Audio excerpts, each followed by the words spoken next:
Baik, di video kali ini saya akan membahas seputar materi tentang penilaian pembelajaran bahasa Indonesia. Pada video kali ini saya akan menjelaskan 6 pokok pembahasan dalam penilaian pembelajaran bahasa Indonesia. Yang pertama, ada pengertian dari evaluasi. Yang kedua, ada tujuan dari evaluasi. Yang ketiga, fungsi dari evaluasi. Dan yang keempat, alat penilaian yang berupa tes maupun non-tes. Yang kelima, ada prinsip-prinsip dari evaluasi. Dan yang keenam, ada jenis-jenis dari evaluasi.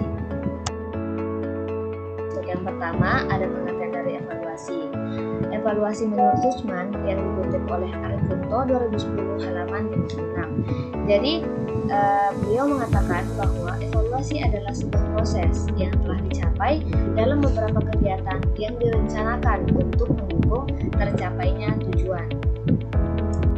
Tujuan dari evaluasi itu sendiri adalah untuk mengukur kualitas, efektivitas, dan dampak dari hasil yang dievaluasi. 3. Ada fungsi dari evaluasi.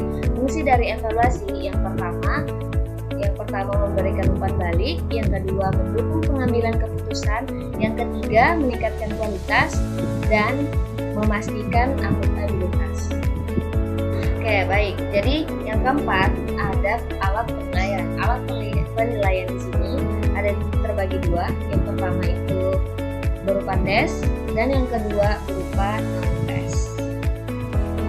Baik, untuk alat penilaian terbagi menjadi dua seperti yang saya katakan tadi, ada yang berupa tes dan berupa non-tes. Alat yang berupa tes bisa dibuat dari tes uraian, tes pilihan ganda, maupun tes lainnya yang berupa esai. Adapun alat penilaian non-tes itu bisa berupa observasi secara langsung, presentasi, ataupun diskusi kelompok. Baik, yang kelima ada prinsip-prinsip dari evaluasi. Prinsip-prinsip dari evaluasi ada 4.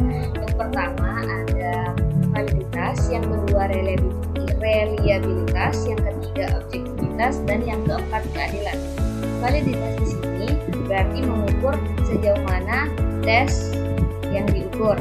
Sedangkan reliabilitas ini adalah untuk mengukur seberapa konsisten dia mengukur tes. Yang ketiga, ada objektivitas yang berarti hasil penilaian tidak bersifat subjektif. Dan yang keempat, ada keadilan. Berarti tes ini tidak memihak dan adil. Yang terakhir atau poin yang keenam adalah jenis-jenis dari penilaian. Ada 4 jenis. Yang pertama adalah penilaian formatif. Penilaian formatif ini adalah untuk memberikan umpan balik kepada siswa. Yang kedua, ada penilaian sumatif. Penilaian sumatif ini berupa penilaian capaian tugas akhir. Yang ketiga, ada penilaian diagnostik. Penilaian diagnostik ini adalah untuk mengukur tingkat kekuatan maupun kelemahan dari siswa dalam pembelajaran. Yang keempat, ada penilaian otentik. Nah, penilaian otentik ini berupa tugas atau proyek yang menggambarkan situasi secara nyata untuk memberikan pemahaman kepada siswa.